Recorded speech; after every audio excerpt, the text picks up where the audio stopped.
Friends, इस class में हम यूनियन और उसकी टेरिटरी के बारे में थोड़ा जानेंगे। यूनियन और उसकी टेरिटरी को डील करता है आर्टिकल 1 से लेकर 4 तक और शेड्यूल 1, और इंसिडेंटल शेड्यूल है दैट इज 4। आर्टिकल 1 कहता है इंडिया दैट इज भारत। इसका मतलब ये हुआ कॉन्स्टिट्यूशनल नेम जो है हमारे कंट्री का इंडिया है और भारत भी है। Shall be an union of states. इसमें बहुत सारे स्टेट्स होंगे और यूनियन टेरिटरी जिसका कंसेप्ट बाद में आया है वो रखा जाएगा। आर्टिकल 2 कहता है एडमिशन इनटू यूनियन। कोई भी नया स्टेट जो कि पहले से यूनियन टेरिटरी में नहीं है, हमारा कंट्री के अंदर नहीं है, उसको हम एडमिट कर सकते हैं इस यूनियन में। वो आर्टिकल 2 डील करता है। आर्टिकल 3 कहता है formation of new states, that is alteration of boundaries.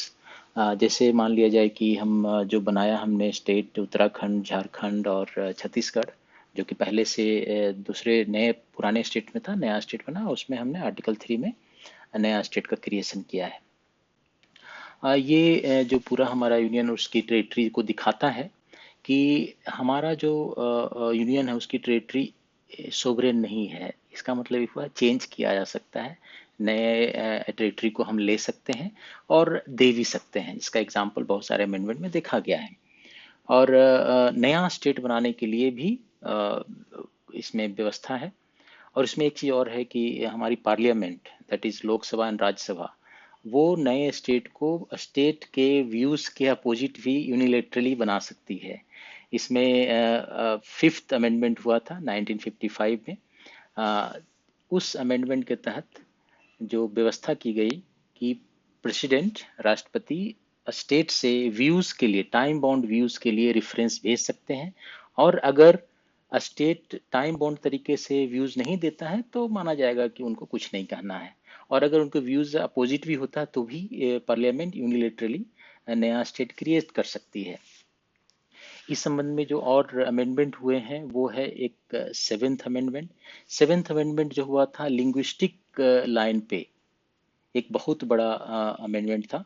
Line पे स्टेट रीऑर्गेनाइजेशन किया गया था, जिसमें बहुत सारे स्टेट क्रिएट किए गए थे। आंध्रा, क्या कहते हैं, तमिलनाडु, जो कि पहले मद्रास स्टेट था, कर्नाटका, जो कि पहले मैसूर स्टेट था, महाराष्ट्र और गुजरात जो कि दोनों पहले बॉम्बे स्टेट था।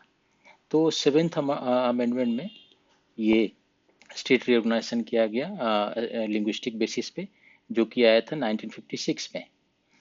उसके बाद हुआ है 9th अमेंडमेंट। 9th अमेंडमेंट हुआ था 1960 में। ये हुआ था पाकिस्तान के साथ। पाकिस्तान में जो हमारा कश्मीर और उससे रिलेटेड आसपास की जगह है, वहाँ पर कुछ गांव में कुछ प्रॉब्लम्स थे, तो एक एग्रीमेंट हुआ था पाकिस्तान के साथ, जिसमें कि हमने कुछ टेरिटरी पाकिस्तान को दिए थे, कुछ पाकिस्तान के टेरिटरी हमारे पास आए थे। और इंटरनेशनल जो ये हुआ है दूसरे कंट्री के साथ एग्रीमेंट है, उसके बाद अमेंडमेंट, एक 9th अमेंडमेंट है और दूसरा 100th अमेंडमेंट जो कि 2016 में हुआ है। और इस अमेंडमेंट के तहत हमने बांग्लादेश के साथ टेरिटरी इन एक्सचेंज किए हैं। ये हुआ था पाकिस्तान के साथ और ये हुआ है बांग्लादेश के साथ। तो ये एक बहुत इंपॉर्टेंट 2 लैंडमार्क है, जिसमें कि बांग्लादेश के साथ इनक्लेव, कुछ लगभग 74 इनक्लेव जिसमें बांग्लादेश के सिटीजन्स रहते हैं, वो इंडिया के टेरिटरी के अंदर आता है। और 104 ऐसे इनक्लेव्स हैं जो कि बांग्लादेश के अंदर है, लेकिन उसमें इंडियन सिटीजन्स रहते हैं। और दोनों में आने जाने के लिए एक कॉरिडोर बनाया गया है। तो इनमें से ज़्यादातर इनक्लेव्स जो है एक्सचेंज कर लिए गए हैं और सिटीजन्स को ये दिया गया था ऑप्शन कि नेशनलिटी वो अपना चूज कर सकते हैं, वेदर बांग्लादेश सिटीजनशिप ले सकते हैं या इंडियन सिटीजनशिप। तो उसके तहत 2016 में ये 100th अमेंडमेंट ये हुआ और इसमें इनक्लेव एक्सचेंज हुए। उसी प्रकार से 10th अमेंडमेंट हुआ था 1960 में, 61 में सॉरी, जिसमें कि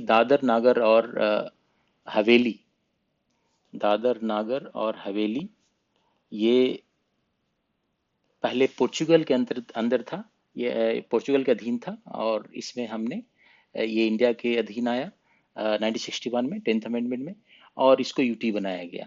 उसी प्रकार से 12th अमेंडमेंट हुआ। 12th में ये हुआ 1961 में हुआ और इसमें गोवा, दमन, दीव गोवा, दमन एंड दीव, जो कि यूनियन टेरिटरी बनाया गया, इंडिया में लिया गया, ये भी पुर्तगाल के ये में था। तो इसीलिए देखिएगा कि गोवा में आज भी पुर्तगीज बोलने वाले काफी लोग मिलेंगे। और जो कि पुर्तगाल के अधीन था ये पहले, गोवा, दमन, दीव, और वो 12th अमेंडमेंट में हमारा इंडिया की तरफ आया। इसके बाद हमारा जो नेक्स्ट अमेंडमेंट है दैट इज 14th 1962 में आया, और ये पुडुचेरी, पहले पौंडीचेरी नाम था इसका, अब पुडुचेरी कहते हैं।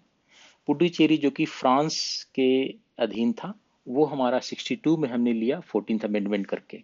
इसमें देखिएगा जो भी अमेंडमेंट हो रहे हैं, ये जब कोई ऐसे टेरिटरी जो कि इंडियन यूनियन में नहीं है वो ले रहे हैं, तब ये अमेंडमेंट हो रहे हैं। और जो हमारे नए स्टेट आज की तारीख में बन रहे हैं, उसके लिए अमेंडमेंट की जरूरत नहीं पड़ रही है। उसके लिए हमने एक व्यवस्था की है जिसमें कि स्टेट रिऑर्गेनाइजेशन एक्ट हम पास कर देते हैं पार्लियामेंट से, और नया स्टेट बन जाता है, नई लेजिस्लेटिव असेंबली बन जाती है। लेकिन नई लेजिस्लेटिव असेंबली बनती है, उसके लिए फिर हमें शेड्यूल 4th में अमेंडमेंट करना पड़ता है, क्योंकि शेड्यूल 4th डील करता है allocation of seats to states in council of state, that is Rajya Sabha. Rajya Sabha में जो स्टेट्स को सीट मिलते हैं उसके लिए हमें करना पड़ता है। तो शेड्यूल 4 में हमको कुछ चेंजेस करने पड़ते हैं, अदरवाइज नया स्टेट बनाने के लिए अमेंडमेंट की जरूरत नहीं है। उसके बाद एक हुआ 36th अमेंडमेंट। 36th अमेंडमेंट हुआ है जिसमें 1975 में, जिसमें कि सिक्किम को हमने इंडियन यूनियन में लिया, और नया हमने नया स्टेट का हमने इसको दर्जा दिया है। जिसमें कि ये नॉर्थ ईस्ट में 7 सिस्टर +1, जिसमें कि सिक्किम +1 है, दैट इज 8 सिस्टर हो गई है 75 के बाद। इसके बाद हमारा जैसा हमने बताया 100th अमेंडमेंट, जिसमें कि बांग्लादेश के साथ हमने इनक्लेव्स एक्सचेंज किए हैं। Bangladesh exchange of enclave. तो इसमें देखिएगा कि जो हमारा बाउंड्रीज है या यूनियन टेरिटरी का जो डिमार्केशन है, उसको चेंज करने का पूरा सोवरेन राइट पार्लियामेंट के तहत निहित है। आर्टिकल 3 के तहत जब नया स्टेट बनाते हैं तब प्रेसिडेंट रेफरेंस भेजती है स्टेट्स के पास, दैट इज टाइम बाउंड, और उनका रेफरेंस वो जो अपना विचार है दे सकते हैं, वो पार्लियामेंट पे वो बाउंड नहीं है। पार्लियामेंट उसके विचार को सुनने के लिए नया स्टेट क्रिएट कर सकती है पार्लियामेंट। तो इस प्रकार से आर्टिकल 3 नया स्टेट क्रिएशन के लिए, article 2 admission into union. India that is Bharat, Bharat और इंडिया दो हमारा कॉन्स्टिट्यूशनल नेम है हमारे कंट्री का। हाँ फ्रेंड्स, इसमें एक चीज़ और ध्यान देना है, जो शेड्यूल जो हम बात कर रहे हैं, शेड्यूल इसलिए बनाया गया है जिसमें कि अगर लिस्टिंग होती है, कोई आइटम्स रखे जाने हैं, तो आर्टिकल में रख नहीं सकते क्योंकि that is a long list. तो उसके लिए हमने शेड्यूल तैयार किया है। अब तक जो हमारे कॉन्स्टिट्यूशन में शेड्यूल बने हैं, वो बने हैं 12 शेड्यूल, जिसमें कि पहले जब कॉन्स्टिट्यूशन बना था तब 8 शेड्यूल थे। 9, 10, 11, 12 बाद में अमेंडमेंट से ऐड किए गए हैं। इसमें जो यूनियन टेरिटरी का कॉन्सेप्ट है, वो भी जब हमारा सर कॉन्स्टिट्यूशन बना था तो यूनियन टेरिटरी का कॉन्सेप्ट नहीं था। पहले स्टेट्स को 4 कैटेगरी में, A, B, C, D category में डिवाइड किए गए थे, और सारे कैटेगरी के स्टेट्स को अलग अलग काउंसिल ऑफ स्टेट राज्यसभा में सीट दिए गए थे अकॉर्डिंग टू उनका जनसंख्या और उनकी स्थिति के अनुसार। इसके बाद हमारा जो 7th अमेंडमेंट हुआ था 1956 में, इसमें यूनियन टेरिटरी का कॉन्सेप्ट लाया गया, और जो कैटेगरी खत्म किए गए थे उसको स्टेट्स में या यूनियन टेरिटरी में प्लेस कर दिए गए। और ये पूरा जो भी स्टेट और यूनियन टेरिटरी उसको शेड्यूल 1 में रखा गया है। और शेड्यूल 1 हमारा जो भी स्टेट है, यूनियन टेरिटरी है, और जो उसको जो भी व्यवस्था की गई है, डिफरेंट स्टेट्स बनाए जा रहे हैं, वो शेड्यूल 1 में रखे जा रहे हैं। और शेड्यूल 4 जो है कहता है allocation of seats in council of states to states. इसमें शेड्यूल 4 में जिसको भी जितनी सीट दी गई है चेंजेज होते हैं, तो वो शेड्यूल 4 में रखा जाता है। Thank you friends.